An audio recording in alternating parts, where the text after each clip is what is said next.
¿Qué tal? ¿Cómo están? Soy Carlos Matamoros de Hora Local y estamos en la joyería Perlón Cronos, otra vez para platicarles un poquito sobre relojería y en este caso un tema que tiende a ser un poco polémico o por lo menos se presta a algunas confusiones, que es la resistencia al agua de los relojes. Creo que es un tema interesante. Vamos a hablar de qué sí hacer, qué no hacer y cómo cuidar nuestro reloj de un elemento que debe mantenerse afuera y no adentro. Bueno, antes de mostrarles un poco de las piezas que tenemos seleccionadas para ilustrar este tema, un rápido contexto. Hay que tener en cuenta que los relojes de bolsillo pues simplemente eran tapitas que se cerraban a presión, no eran herméticos de ningún modo y de hecho eran de fácil acceso a la maquinaria para poderlos regular porque eran todavía muy poco precisos, entonces tenían que ser regulados con frecuencia y eran máquinas en general menos confiables que lo que es un reloj moderno actualmente. Entonces esos relojes, las primeras intentos de hacerlos herméticos, por llamarle de algún modo, fue para protegerlos del polvo. O sea, el mayor problema en ese entonces, estamos hablando de los relojes de bolsillo, era la entrada de polvo que podía llegar a trabar un mecanismo tan delicado y protegerlo contra ese tipo de contaminante, cabello, que podría atorar un mecanismo. Después, por ejemplo, cuando llovía, pues sí había un ambiente húmedo y eso se llegaba a colar en los relojes. Por eso se empezaron a proteger contra la humedad. Es muy famoso una demostración publicitaria que hizo Rolex en 1926 con una nadadora británica llamada Mercedes Gleitze que cruzó el Canal de la Mancha a nado. Lo hizo en una segunda ocasión con un Rolex Oyster para demostrar la resistencia a la humedad o al agua de los diseños de Rolex, que era precisamente el concepto Oyster, que hasta ahora sigue vigente porque es la base de esta marca, que es la tapa atornillada y la corona igualmente. Entonces, después ya la necesidad de un instrumento de uso profesional, que fue el caso de Panerai, requirió la creación de un reloj específicamente diseñado para ser usado bajo el agua. Esa protección pues se ha ido haciendo cada vez más básica en un reloj, ya sea por condiciones de uso normal, ya sea lavarse las manos y demás. Pero bueno, ese es un poquito el contexto de la protección contra la humedad o contra el agua de los relojes. Pues, ¿qué hay acerca de la resistencia al agua de un reloj? En otros tiempos se le llamaba waterproof, o sea, a prueba de agua, pero en realidad pues eso no es del todo cierto. Están protegidos, ofrecen un nivel de resistencia al agua dependiendo de las cualidades de cada reloj, pero no significa que sean completamente a prueba de agua, sino tienen un cierto nivel de resistencia. De hecho, para empezar se mide, pues se puede medir en metros, que en realidad luego tiende a ser un poquito confuso porque no significa que un reloj que diga que resiste al agua hasta 100 metros, que quiere decir que pueda sumergirse hasta 100 metros de profundidad, porque la presión es una cuestión dinámica, no nada más es estático. Si pudiéramos bajar el reloj poco a poco, con cuidado, hasta 100 metros y dejarlo ahí, no pasaría nada, resiste los 100 metros que mencionaba, pero no es así. Simplemente al estar a 10 metros de profundidad o a 5 metros de profundidad, en el momento en que se mueve la mano dentro del agua, se forma una presión dinámica, entonces eso afecta de manera diferente las diferentes partes de un reloj. Ahora, partiendo del principio, o sea, un reloj tiene una caja que puede estar construida de una sola pieza, como es en este caso este Chronoswiss Time Master Split Seconds, una preciosidad. Tienes la tapa trasera que está atornillada, ahí ofrece un cierto nivel de protección, lleva un empaque y las diferentes perforaciones en la caja para los controles, que en este caso son los botones del cronógrafo, el botón de Split Seconds y la corona, y por supuesto el cristal. Entonces tiene varias posiciones, varios puntos potenciales por los cuales el agua puede entrar. En todos los relojes, especialmente los de alta calidad como este Chronoswiss, están protegidas cada entrada con un empaque de ya sea neopreno o diferentes materiales flexibles que sellan la entrada de principalmente polvo, pero también de humedad hasta cierto punto. Los relojes de buceo, como este Breitling, Avenger Seawolf está diseñado para ese tipo de operación, como lo que hablábamos en el otro video sobre los relojes de buceo. Está diseñado para resistir condiciones de presión muy elevadas por medio de una corona atornillable, que es un punto importante en un reloj de buceo, que esté protegida, que no haya riesgo de, o sea, que tenga una doble protección contra la entrada de agua o de polvo, pero además que no se pueda abrir accidentalmente en una condición abajo del agua. Este reloj, por ejemplo, resiste 3000 metros, o lo que es lo mismo, 30 atmósferas. Que uno diría, bueno, pues es suficiente, me puedo bañar con mi reloj de 30 atmósferas, pues no le estoy afectando en nada.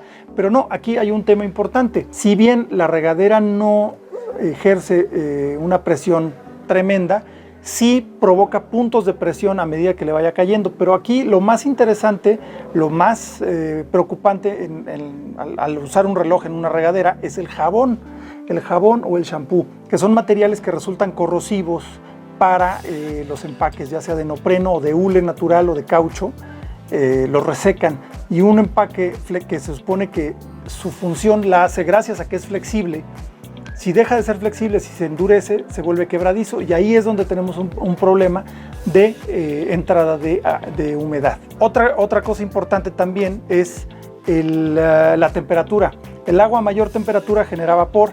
Ese vapor la molécula de vapor es mucho más pequeña que las moléculas de agua, entonces es más probable que se filtre en un reloj que no tenga una resistencia muy elevada. Entonces se filtra, o sea, pueden ocurrir dos cosas, ya sea que se filtre el vapor adentro del reloj, o que el aire que hay adentro del reloj se caliente y se expanda, entonces tiende a salirse por los mismos empaques.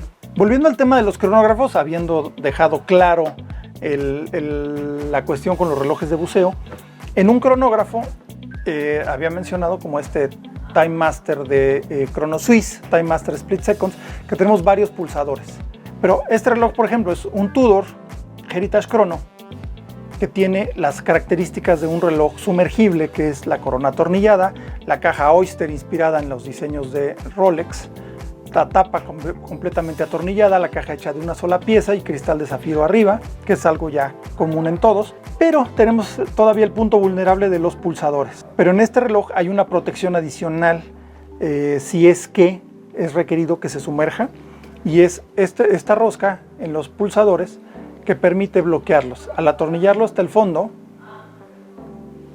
los pulsadores quedan completamente sólidos, quedan bloqueados, de manera que no hay posibilidad de oprimirlos accidentalmente. Por ejemplo, aquí también tenemos otro, que esta es una pieza ya mucho más exótica, menos utilitaria, pero aún así un reloj muy interesante. Este es un Hublot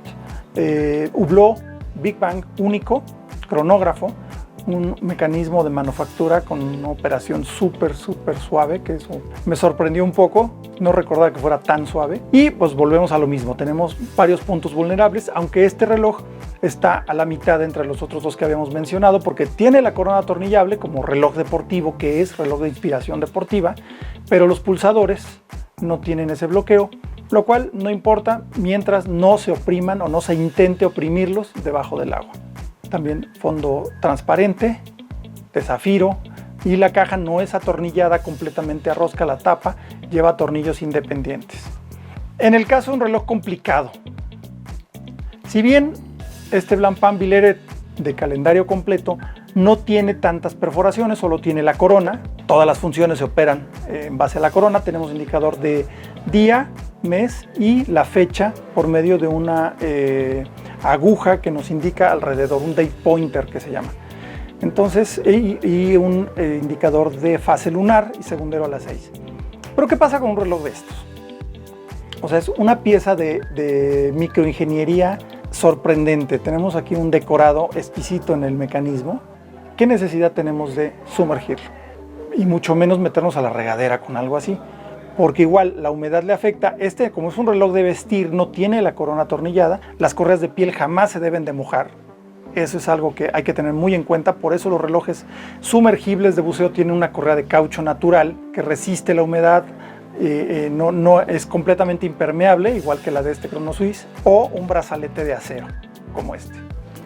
Entonces lo ideal es que un reloj de vestir con correa de piel de cocodrilo, pues estoy de acuerdo, los cocodrilos se mojan y no les pasa nada, pero la piel ya trabajada así es muy delicada y no es aconsejable de ningún modo que se moje. Entonces, preferible con un reloj complicado, un reloj de alta relojería que no tenga corona atornillada, preferible no mojarlo. Yo diría que ni siquiera para lavarse las manos, hay que tenerle un poquito de respeto a este tipo de piezas. Lo ideal es no mojarlos a menos que sea un reloj de alto nivel de protección contra la humedad, y aún así hay circunstancias. No es lo mismo el mar que una alberca. En una alberca al agua se le añade cloro, se le añade ácido, se le añade sosa cáustica, diferentes materiales para evitar la contaminación del agua. Por eso está transparente. Pero esos mismos químicos afectan los empaques de un reloj. Así sea un reloj de buceo, también, porque a la larga acaban dañándose los empaques. Ahora, dos condiciones que no deben suceder nunca para un reloj, sea impermeable o no sea impermeable, que es el vapor y las tinas de agua caliente, el jacuzzi. ¿Por qué? Por lo que habíamos hablado de la humedad y la diferencia de temperaturas. La diferencia de temperaturas hace que el aire de adentro salga, y a la hora de volver a admitir eso, porque se crea un vacío después cuando la temperatura baja, lo que vamos a admitir va a ser aire húmedo o de plano agua. Otro tema importante, los relojes antiguos, los relojes vintage. Aquí tenemos uno. Este es un Tudor de 1969, la corona atornillada. Como no es cronógrafo, no tiene otras perforaciones más que la corona. Pero el cristal no es un cristal de zafiro, es una mica, es un material plástico. Aunque la tapa está perfectamente atornillada y tiene un diseño muy similar a esto, igual, aunque los empaques estén bien, aunque se hayan cambiado, pero no sabemos en qué condición está realmente el empaque de la corona, porque es un reloj que tiene 50 años. Entonces, también los relojes vintage, con el paso de los años, contracciones, expansiones térmicas, dependiendo del tipo de material, puede llegar a deformar ligeramente la caja. Entonces, el sellado puede no ser perfecto. Lo ideal, lo aconsejable, un reloj antiguo, jamás mojarlo, ni para lavarse las manos ni nada. Soy Carlos Matamoros, esto es Hora Local, desde la joyería Perlón Cronos en Presidente Mazarik. No olviden suscribirse, no olviden dejarnos sus comentarios, sus opiniones y sugerencias para próximos videos. Hasta luego.